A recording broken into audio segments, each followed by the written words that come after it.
In a small village, surrounded by green fields and dusty roads, there lived a poor boy named Harry. There was one thing that no one could take away from Harry: his dream. Every morning, before the sun rose, Harry would walk miles to a small school on the other side of the river. He wanted to become an engineer. He wanted to build machines that could help the villagers and many other peoples. But life was not kind to him. His classmates often laughed at him. "You cannot even buy shoes. How will you ever build machines?" Harry stayed silent. He would look at his torn shoes, then look up at the sky and whisper, "One day, I will make something that will make you all believe that nothing is impossible." Years passed. His father fell sick. He had to leave school and start working at a small workshop. The workshop was hot, noisy, and full of dust. He fixed old machines for a few coins, but every night after work, he would sit under a dim streetlight with a notebook and keep drawing new designs.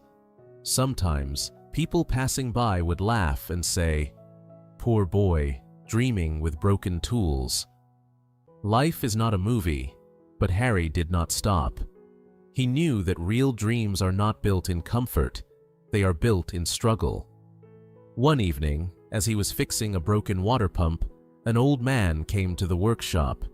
He looked at Harry and asked, "Do you really love what you do, son?" Harry nodded. "Yes, sir. I want to make machines that can make life easier for others." The old man smiled softly and said, "Then never stop. Remember, it is never too late to rise." Those words became a seed in Harry's heart. Months passed. Harry saved a small amount of money.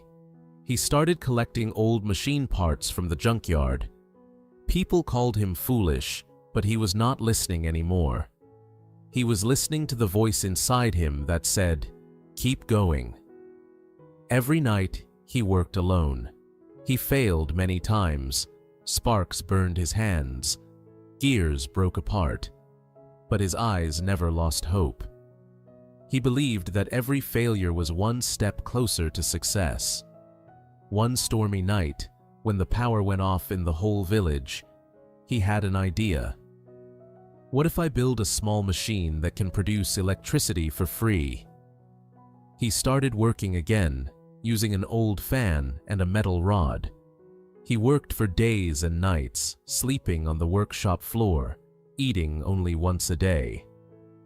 Finally, one morning, when the sun rose, Harry connected his machine to a small bulb. He turned the handle slowly. The bulb flickered. Then it glowed. The light filled the room. Harry's hands trembled and tears rolled down his cheeks. He had done it. His small wind-powered machine worked. That evening, he placed the machine outside his home. For the first time, the house was bright. His father could see. His mother smiled. The neighbors gathered around and said, "How did you do this?" Harry replied softly, "I just believed that nothing is impossible." A few months later, a local newspaper wrote an article, "Poor boy builds electricity from scrap." Soon, a big company contacted him. They wanted to help him build more machines for villages. Harry became known as the boy who brought light. In life, it does not matter how poor you are or how late you start. What truly matters is how strongly you believe in yourself. The world may laugh at your dreams. People may call you foolish. They may say you are too weak, too late, too small. But dreams are not made for those who quit. They are made for those who keep going. Maybe today your path looks dark. Maybe you feel tired, defeated, or invisible. But remember this: every great story begins with someone who refused to give up. Someone who believed that inside them there was a power stronger than fear.